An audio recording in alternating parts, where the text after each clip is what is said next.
Inteligência artificial. Parece que a gente não consegue passar um dia sem ouvir falar sobre como ela vai mudar absolutamente tudo, né? E principalmente o nosso trabalho. Mas afinal, é uma promessa de um futuro incrível ou é uma ameaça real? A verdade, como quase sempre, é bem mais complexa. Então, bora mergulhar nisso. Para a gente começar, vamos com um número que, olha, chama a atenção. Um estudo recente do Fundo Monetário Internacional, o FMI, calcula que 40% dos empregos no mundo todo vão ser impactados pela ascensão da IA. É um número gigante. E, claro, isso gera uma certa ansiedade.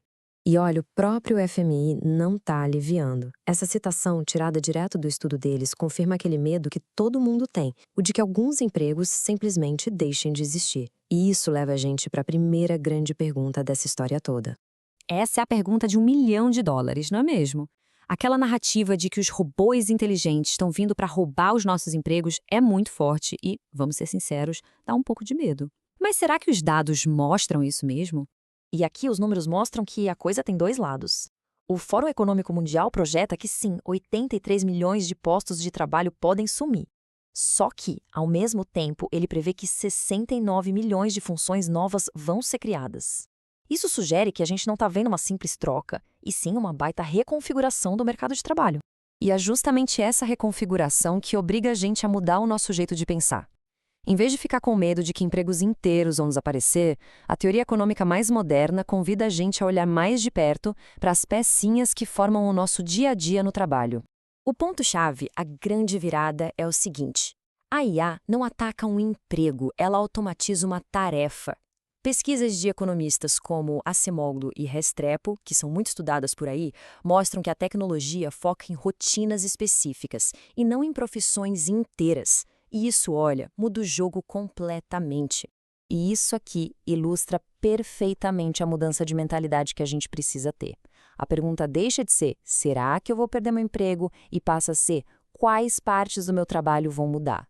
Ou seja, não é se o trabalho vai existir, mas como ele vai ser diferente. Quais tarefas vão ser feitas por uma máquina e quais vão se tornar ainda mais humanas e valiosas. E isso leva a gente a entender a IA de um jeito mais inteligente. Ela não é um novo chefe, um mestre que manda em tudo. Ela é uma nova ferramenta.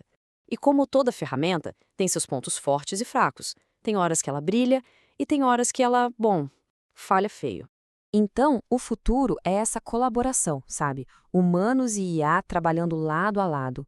Mas essa é uma parceria complexa. A gente precisa entender direitinho onde essa colaboração funciona e onde a supervisão humana não é só útil, mas absolutamente essencial.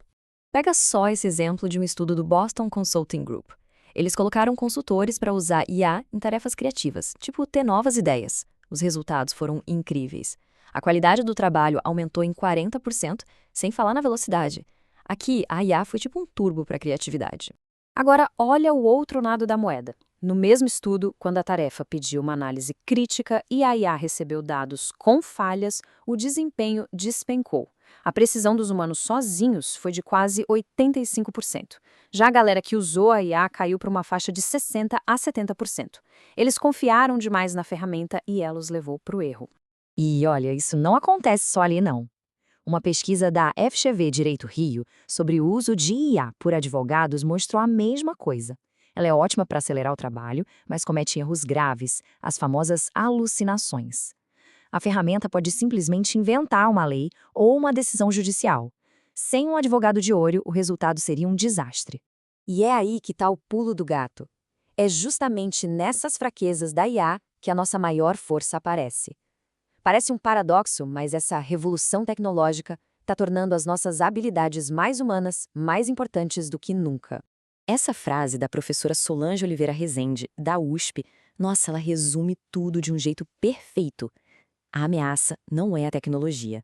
A ameaça real é ficar parado. A competição não vai ser contra um robô, mas sim com outra pessoa que aprendeu a dominar essa nova ferramenta.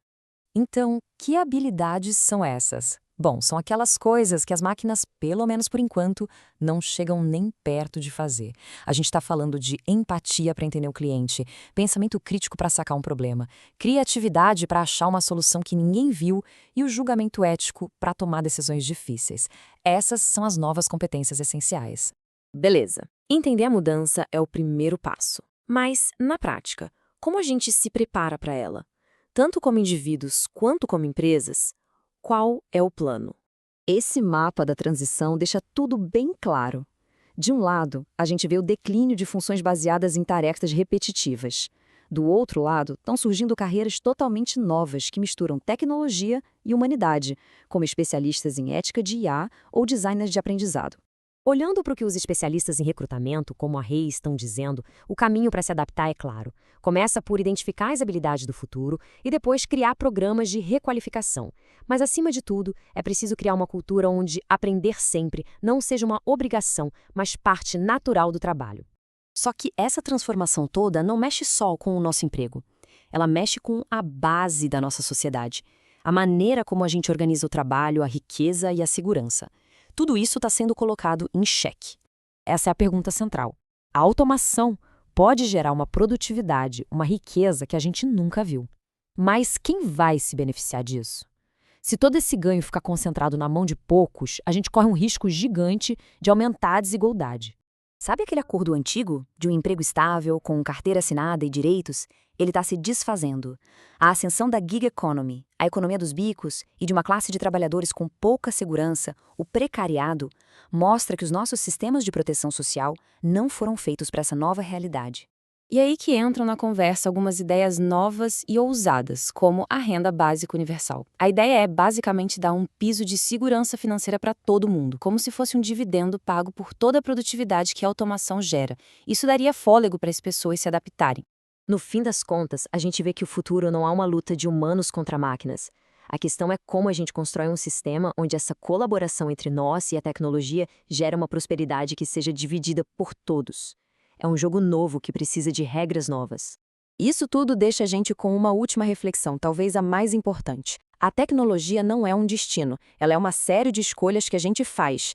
A IA está sendo construída por pessoas com valores e objetivos. A grande questão que vai definir este século não é o que a IA pode fazer, mas sim o que nós vamos decidir que ela deve fazer. A responsabilidade, no fim do dia, é toda nossa.